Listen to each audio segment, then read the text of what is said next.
Allez, on est de retour sur le plateau de la Grande Team, troisième et dernière période de l'émission.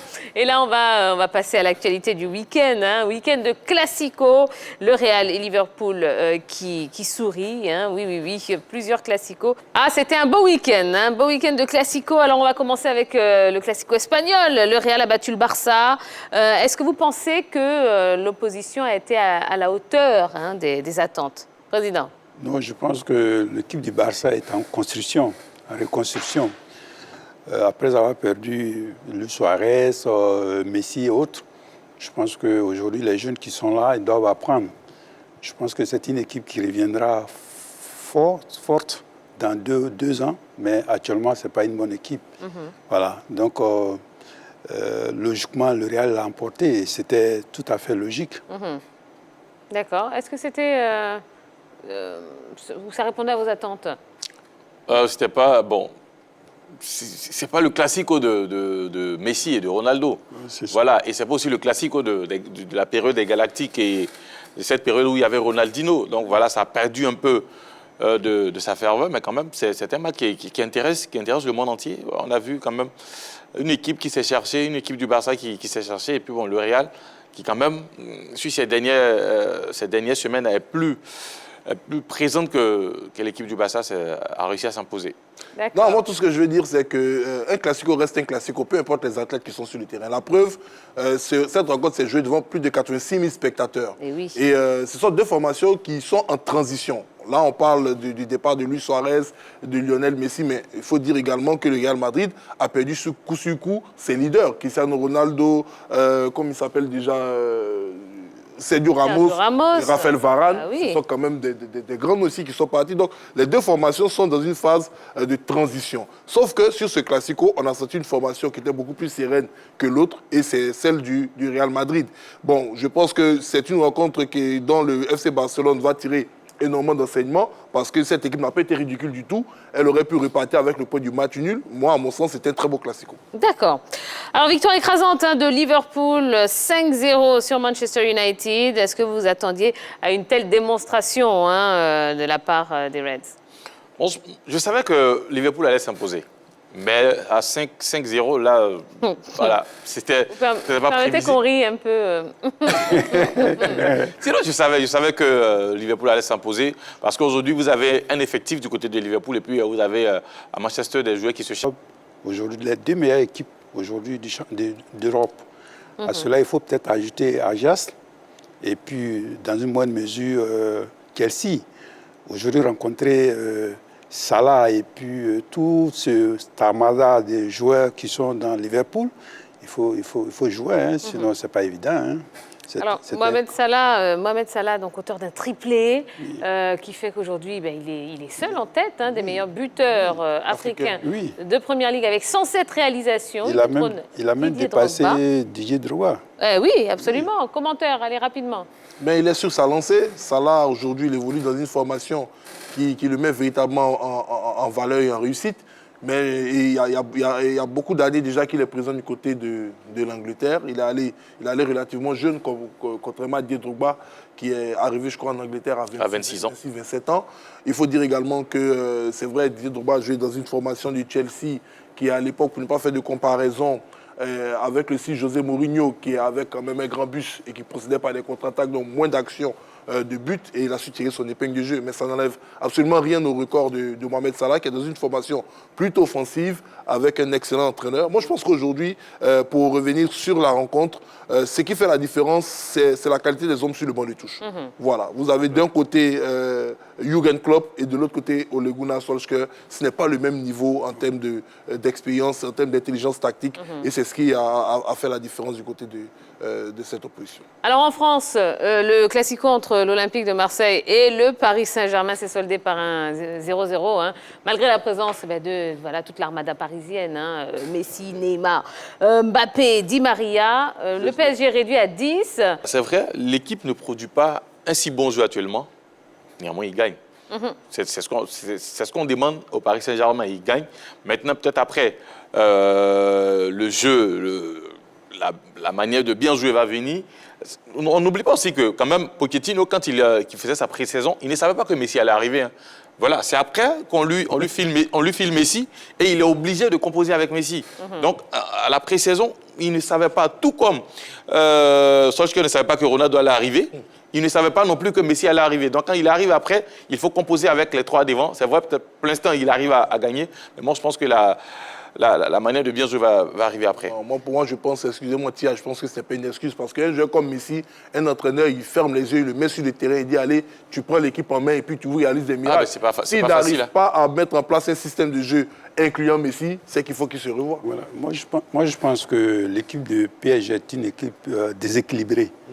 Parce que quand on met Messi, Neymar et puis Mbappé. En plus, avec Di Maria. Ouais, Di Maria, ce sont des joueurs qui ne défendent pas. Donc, président, il faut que l'entraîneur ait le courage de faire une équipe assez équilibrée. Voilà. S'il décide de les mettre tous, ça veut dire qu'il manque de courage et donc, il ne mérite pas de les entraîner. Donc, c'est pour cela que je lui dis qu'il ne savait pas que Messi arrivait. Il a fait sa pré-saison en comptant sur ces trois magnifiques qui sont devant, c'est-à-dire Di Maria, Mbappé et Neymar. Et après, on envoie Messi. Donc, il est obligé. Parce qu'aujourd'hui, quand on se souvient... De composer avec les quatre. De composer avec les quatre. Quand Hakimi prend le rouge, on se pose la question, qui il va sortir quand même pour... Vous voyez, soit Neymar ou Messi, mais il sort Di Maria. Di Maria était l'un des meilleurs en attaque, mais il sort Di Maria. Pourquoi? Parce qu'il n'a pas un nom claquant. D'accord.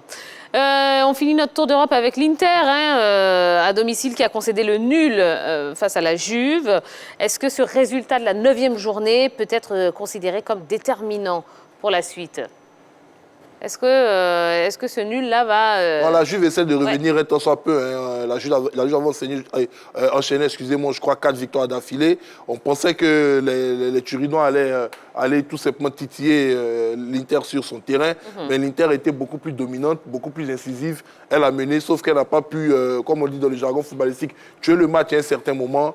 Et puis encore, la Juventus, avec les histoires des pénaltys litigieux, a pu bénéficier d'un pénalty pour revenir à la marque. Mais bon, c'est le calcio, voilà, c'est comme ça. Je pense que c'est un championnat qui a tenté de revenir quand même sur le devant de la scène et on ne s'ennuie pas cette saison, en tout cas avec les différentes rencontres qu'on peut suivre dans ce championnat. D'accord, voilà, c'était notre petit tour d'Europe.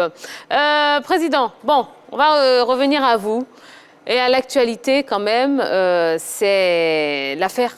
L'affaire, oui, puisque c'est une affaire, Wolo Koulibaly, évidemment, et son salaire à l'époque où il évoluait à l'AS Dengele. Le joueur a affirmé il y a longtemps qu'il était payé à 40 000 francs avant de passer à 70 000 francs. Qu'est-ce que vous répondez à cette affirmation? Sincèrement, je ne veux pas polémiquer, mais je vais dire quelques petites vérités par rapport à ce problème-là. 2 vérités.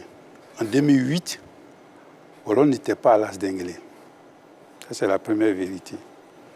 Et deuxième vérité, le Dengele n'a jamais payé 40 000 francs à Wolo Koulibaly. Alors, si vous avez lu le communiqué que Wolo lui-même a produit, il dit qu'en 2008, il était à l'AS Dengele et que certainement le président de l'AS Dengele ne le connaissait pas. Mais si je ne connais pas un joueur, comment puis-je lui avoir proposé un salaire? Vous êtes ici, vous avez un DG qui ne connaît pas un agent de la maison, mais qui lui propose un salaire. Là, il y a quelque chose qui ne va pas. Par contre, quand on regarde les archives de l'AS Dengele, on retrouve Wolo à partir de 2009. Et là, le salaire qui sort, c'est 75 000 francs. Wolo, il est à l'AS Dengele en 2009. Mais en 2008, on ne retrouve pas sa trace. Et ceux qui ont joué à l'AS Dengele en 2008, qui témoignent sur les réseaux sociaux, disent que Wolo n'était pas à l'AS Dengele en 2008. Le dernier qui a intervenu, c'est Boti Bi Armand, qui était là en 2008, qui dit que Wolo est arrivé en 2009-2010. Ça, c'est un. Après 2009, Wolo, il disparaît, il s'en va à l'extérieur. Et puis, il revient en 2013. Et quand il revient en 2013, il revient à l'AS Dengele, on lui fait un contrat où moi, je lui paye 900 000 francs pour prime de signature. Et je lui propose un salaire de 135 000 francs. Il fait une bonne saison et le coach Oussou arrive avec les Sangaré, les Yesso qui sont dans le club. Et le coach Oussou me dit, mais président, on a des bons joueurs, il faut leur proposer quelque chose de potable pour que nous puissions faire un bon championnat. Je fais une revalorisation générale de tous les salaires. Et je vais de 135 000 à 200 000 pour Wolo. Et effectivement, on joue le championnat, on finit 4e du championnat. On transfère Sangaré, on transfère Yesso au Qatar et la SEC demande Wolo. Il vient me voir, il me dit, président, je vais aller à la SEC. Je dis, bon, est-ce que la SEC te propose mieux que ce que tu gagnes ici? Il dit oui. Donc il va à la SEC. Alors, je ne comprends pas que le garçon soit venu ici, je ne sais pas dans quel but, il dit qu'il était à l'As d'Enguélé, on lui payait 40 000 francs et il est monté sur le terrain, il a fait un bon match. Moi, je l'ai vu jouer et puis bon, j'ai dit non, ce garçon ne mérite pas 40 000, il faut qu'on révalorise son salaire, on lui donne 70 000 francs.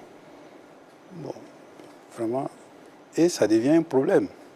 Parce qu'aujourd'hui, nous sommes dans une situation un peu spéciale. Alors, cette affaire des 40 000 francs, il y a des gens qui se sont saisis de ça, qui ont cru pouvoir régler des comptes à Kone Aboulaye, parce que Kone Aboulaye, peut-être, fait un choix, et ce choix ne plaît pas certainement à tout le monde.